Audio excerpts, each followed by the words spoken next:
Hi viewers, welcome to our channel. ప్రస్తుతం మనతో పాటు దామో బాలాజీ గారు సీనియర్ జర్నలిస్ట్, వారితో ఒకసారి మాట్లాడదాం.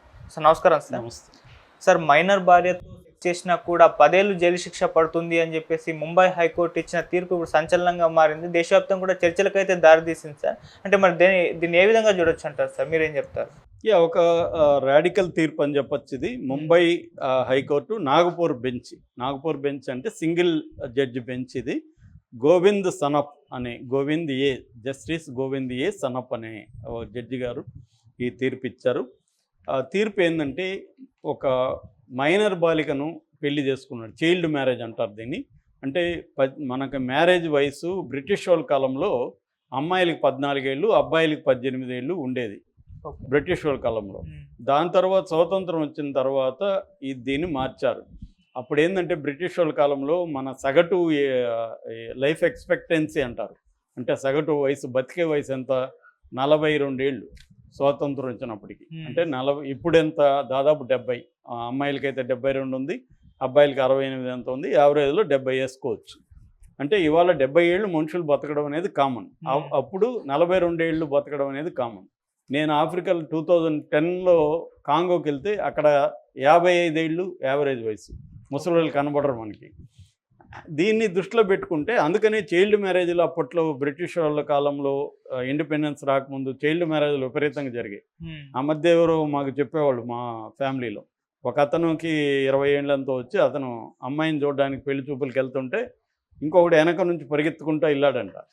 ఏమంటే, మీ అక్క కూతురు పుట్టింది వచ్చారంటారా అని.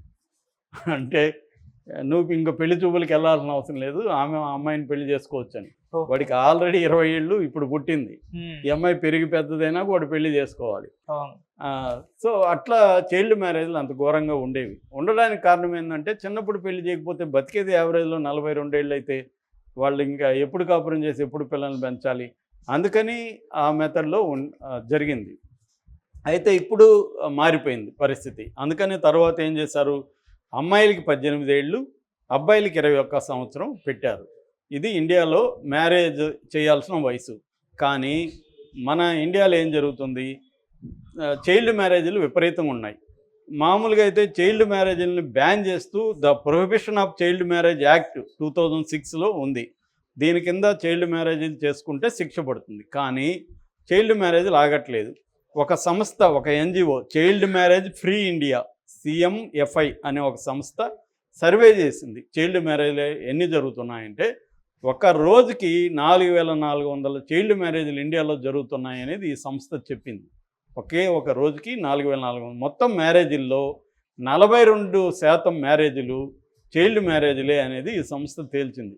కానీ రిపోర్ట్లు అవ్వట్ల. కేసులు రోజుకి 4400 జరుగుతుంటే రిపోర్టులు సంవత్సరానికి 3-4 వేల రిపోర్ట్లు కూడా రావట్లేదు. ఎందుకంటే చైల్డ్ మ్యారేజ్ అంటే ఏమిటి, ఇరు వర్గాలు ఒప్పుకొని కదా చేస్తాయి. కంప్లైంట్ ఎవరు ఇవ్వాలి? ఎవరో దారిని పోయి దానయ్యే కంప్లైంట్ ఇవ్వాలి. వాళ్ళు ఎవరు ఇవ్వట్లేదు. మనకెందుకు అది వాళ్ళ గొడవని. చాలాసార్లు ఆమెకి తక్కువ ఏజ్ అని కూడా తెలియకపోవచ్చు. 16 ఏళ్ళ అమ్మాయి కూడా 18 ఏళ్ళలాగా ఉండొచ్చు. అందుకు కూడా ఎవరు అడుగుతారు ఏజ్ ఎంత అని. కాబట్టి నడిచిపోతూ ఉన్నాయి. కానీ చైల్డ్ మ్యారేజ్ చేయడం వల్ల అనేక ఇబ్బందులు ఉన్నాయి అనేది మనకి రూల్ పెట్టడం వెనక ఏంటంటే, ఫుల్గా గ్రో కాకుండా వాళ్ళకి, ఆ అమ్మాయికి కంప్లీట్ 16, 14, 15 ఏళ్ళకి పెళ్ళిళ్ళు చేసేస్తే అమ్మాయిలకి పరిపక్వత ఉండదు, మెచ్యూరిటీ ఉండదు. ఇమీడియట్గా బిడ్డని కనిచేస్తే ఇంకా వాళ్ళ లైఫ్ రూయిన్ అయిపోతుంది, గ్రోత్ ఉండదు. చిన్నప్పుడే వాళ్ళు ముసలిలాగా అయిపోయి మాట్లాడడం ఇట్లా మనం చూస్తుంటాం. సో దీనికోసం బ్యాన్ చేశారు. అట్లాగే యూనిసెఫ్ అంటే United nations international child relief fund అనే ఒక ఆర్గనైజేషన్ ఉంది. ఈ సంస్థ కూడా ఇండియాలో చైల్డ్ మ్యారేజెస్ 27% పెరిగింది అని కూడా ఈ మధ్య రిపోర్ట్ ఇచ్చింది. ఓవరాల్గా చైల్డ్ మ్యారేజెస్ అనేవి విపరీతంగా పెరుగుతున్నాయి. సో దీంతో ఇప్పుడు ఒక కొత్త కేసు, మామూలుగా అయితే చైల్డ్ మ్యారేజ్ జరిగితే ఇందాక నేను చెప్పినట్టుగా prohibition of child marriage act కింద అది నేరం. కానీ కొత్త నేరం కూడా ఉంది ఇక్కడ. ఆ కొత్త నేరం ఏంటి, ఇప్పుడు ఒక 14-15 ఏళ్ళ అమ్మాయిని ఒక 21-22 ఏళ్ళ అబ్బాయి పెళ్లి చేసుకొని సంసారం చేస్తే ఆ అబ్బాయి లెక్క. ఆ అబ్బాయికి 10 ఏళ్ళు మినిమం జైలు శిక్ష పడుతుంది. ఇది జరిగింది అనమాట. ఒక అమ్మాయి నన్ను చైల్డ్ మ్యారేజ్ చేసుకున్నాడు ఇతను, ఆ, నన్ను అని కేసు వేసింది సెషన్స్ కోర్టులో. సెషన్స్ కోర్టు పరిశీలించి ఆ అబ్బాయికి 10 ఏళ్ళు జైలు శిక్ష వేసింది. ఆ కేసు ఇప్పుడు నాగపూర్ బెంచ్కి వెళ్ళింది. నాగపూర్ బెంచి నేను ఇందాక చెప్పిన గోవింద్ ఏ సనఫ్ అనే జడ్జి గారు సెషన్స్ కోర్టు ఇచ్చిన తీర్పుని అమలు చేయాలి, ఇతను చేసినట్టుగా పరిగణించాలి అని చెప్పింది. అతని వైపున అడ్వకేట్లు ఏం చెప్పారంటే అబ్బాయి పక్కన, సార్ మ్యారేజ్ అయింది సార్, భార్యతో ఆమె ఒప్పుకుంటేనే కదా ఇతను చేశాడు, సో ఇద్దరు ఒప్పుకున్నారు, కాన్సెన్సువల్ అంటారు దీన్ని, కాన్సెన్సువల్ మీరు శిక్ష వేస్తారా అని వీళ్ళు ప్రశ్నించారు. అప్పుడు కోర్టు ఏం చెప్పిందంటే, బాబు మ్యారేజ్ వయసు లేకుండా మైనర్ అమ్మాయిని పెళ్లి చేసుకొని కాన్సెన్స్ ఉన్నా కూడా చేసినట్టే, కాబట్టి ఇతను రేప్ చేశాడు అని కోర్టు చెప్పింది. సో ఇదే మొన్న మనం జానీ మాస్టర్ కేసులో కూడా ఒప్పుకున్నాం. ఎప్పుడైతే మైనర్గా ఉన్నప్పుడు చేస్తే అది పోక్సో కేసు చట్టం కిందకి వెళ్ళిపోతుంది. Protection of children from sexual offences అనే యాక్ట్ 2012లో వచ్చింది. 2019లో దీంట్లో ఒక సవరణ తెచ్చారు. ఆ సవరణ ఏంటంటే దీంట్లో మరణశిక్ష కూడా వేయచ్చు పోక్సో కింద. మినిమం 10 ఏళ్ళు, మ్యాక్సిమం లైఫ్, ఎక్స్ట్రా ఆర్డినరీ కేసెస్లో, అసాధారణమైన కేసెస్లో మరణశిక్ష కూడా వేయచ్చని 2019లో సవరణ చట్టం కూడా వచ్చింది. సో అందుకనే ఇప్పుడు జానీ మాస్టర్ మీద పోక్సో ఎందుకు పెట్టారు, ఆ అమ్మాయి ఇష్టంతోనే కలిసినట్టుగా మనకు అర్థమవుతుంది కదా. కానీ ఇష్టంతో కలిసినా కూడా ఆ అమ్మాయి మైనర్ అయితే ఇతను. సో ఇప్పుడు చైల్డ్ మ్యారేజ్లు అలాగా చూసుకుంటే మనం రోజుకి 4400 మంది చేస్తున్నట్టు లెక్క. ఇవి కేసులు కాలేదు కాబట్టి సరిపోయింది, కానీ కేసులు అయితే వీళ్ళందరూ కూడా 4004 మంది పర్ డేకి కేసులు ఉన్నట్టుగా లెక్క ఈ చట్టం ప్రకారం. అంటే చట్టం వేరు, ఆచరణ వేరుగా మన సమాజంలో ఉంటాయి. చట్టాలని చాలాసార్లు పట్టించుకోరు, కానీ చట్టాల మీద అండర్స్టాండింగ్ లేకపోతే ఇట్లాంటి కేసుల్లో ఇరుక్కోవాల్సి వస్తుంది. అయితే బాంబే ఈ కోర్టుకు వచ్చిన కేసు కొంత విచిత్రమైన కేసు. ఈ కేసు ఏంటంటే, ఒక 24 ఏళ్ళ అబ్బాయి ఉన్నాడు, అతని ఇంటి పక్కన ఒక 16 ఏళ్ళ అమ్మాయి ఉంది. ఇతను మెల్లగా అమ్మాయిని లైన్లో పెట్టడం మొదలుపెట్టాడు. ఈ లోపల అమ్మాయికి జాబ్ వచ్చింది వేరే టౌన్లో. మనవాడు కూడా అక్కడికి షిఫ్ట్ అయ్యాడు. షిఫ్ట్ అయ్యి ఆ అమ్మాయిని లైన్లో పెట్టి ఇద్దరు కలిసి శృంగారంలో పాల్గొన్నారు, ఎంజాయ్ చేస్తారు. ఈ క్రమంలో అమ్మాయి ప్రెగ్నెంట్ అయిపోయింది. మనోడు అబార్షన్ చేసుకోమంటే అమ్మాయి చేసుకోననింది, నువ్వు పెళ్లి చేసుకో అనింది. సో దీంతో ఇతను అతి తెలివిగా ఆలోచించి ఏం చేశాడంటే, ఒక సినిమా సెటప్ చేశాడు.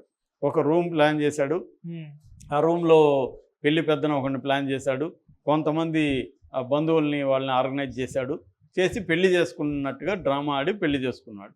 ఓకే, ఇది వీడు అతి తెలివితో చేసిన వ్యవహారం. సో పెళ్లి చేసుకున్నాడు కాబట్టి, పెళ్లి చేసుకున్నాక ఈ అమ్మాయిని ప్రెగ్నెన్సీ అబార్షన్ తీసేయమన్నాడు. ఈ అమ్మాయి తీసేయకుండా బిడ్డని కనేసింది. కనేసినాక వీడు అసలు స్వరూపం బయటకు వచ్చింది. ఈ బిడ్డతో నాకు సంబంధం లేదు, నీకు వేరే వాళ్ళతో కూడా అఫైర్ ఉంది, వేరే వాళ్ళతో ఇబ్బంది కనుక్కున్నామని చెప్పడం మొదలుపెట్టాడు. దాంతో అమ్మాయికి దిక్కుదోచక అమ్మాయి పోలీస్ స్టేషన్లో కేసు పెట్టింది. ఇతను నన్ను కేసు మామూలుగా పెట్టేది ఇట్లాగా పెడతారు కదా, రేపు అనే కేసు పెట్టేసింది.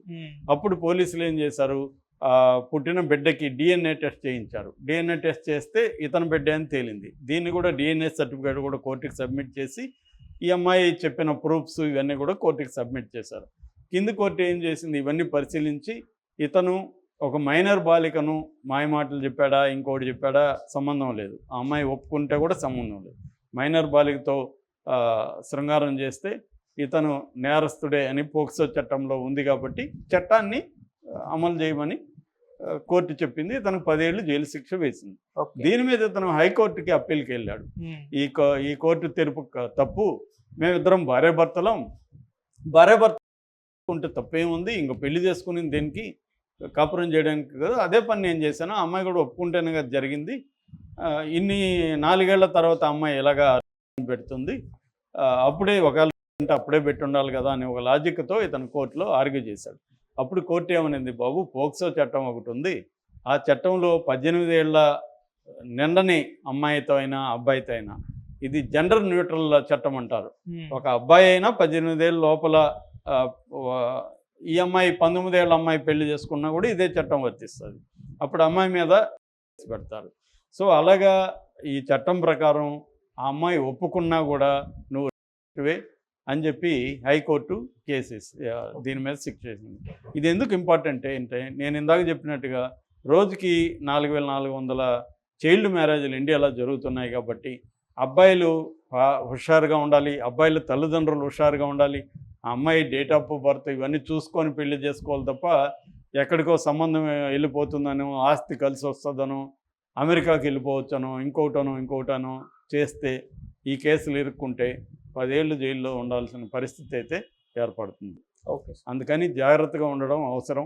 సంబంధాలు పెట్టుకునేటప్పుడు కూడా అమ్మాయి వయసు చూసి సంబంధం పెట్టుకోకపోతే అమ్మాయి ఒప్పుకునింది కదా సార్ అంటే కుదరదు. ఇక్కడ చాలాసార్లు నేను అనేకసార్లు చెప్పాను, కొన్నిసార్లు అమ్మాయిలే అబ్బాయిలు రెచ్చగొడుతున్నారు. చిన్నమ్మాయిలు 16-17 ఏళ్ళ అమ్మాయిలు అబ్బాయిని లైన్లో పెడుతుంటే మనోడు కూడా అమ్మాయి ఏదో అడుగుతుంది కదా అని మనోడు ముందుకెళ్తాడు. తీరా గొడవ అయినాక వాళ్ళ ఇంట్లో తెలిస్తే కేసు పెట్టేస్తున్నారు, అబ్బాయిలు జైలుకి వెళ్తున్నారు. అందుకని చాలా హైకోర్టులు ఈ సెక్స్ తగ్గించండి రా బాబు అని సెంట్రల్ గవర్నమెంట్ని అడుక్కుంటున్నాయి. హైకోర్టు జడ్జిలే ఏమడుగుతున్నారు, అమ్మాయి రెచ్చగొట్టింది వీడిని, అమ్మాయి ముగ్గులకు దించింది, మనోడు ఏదో పోయాడు, ఇప్పుడు ఇతను నేరస్తుడు, ఆమె విక్టిమ్ అయిపోయింది, అందుకని ఏజ్ తగ్గించండి 16 ఏళ్ళు చేయండి అని హైకోర్టు అడుగుతుంది. కానీ మోడీ ప్రభుత్వం ఒప్పుకోవట్లేదు. దీనివల్ల తెలిసి తెలియక అబ్బాయిలు వాళ్ళ జీవితాన్ని నాశనం చేసుకునే పరిస్థితి ఏర్పడుతుంది. అందుకని అబ్బాయిలంతా కూడా జాగ్రత్తగా ఉండాలి.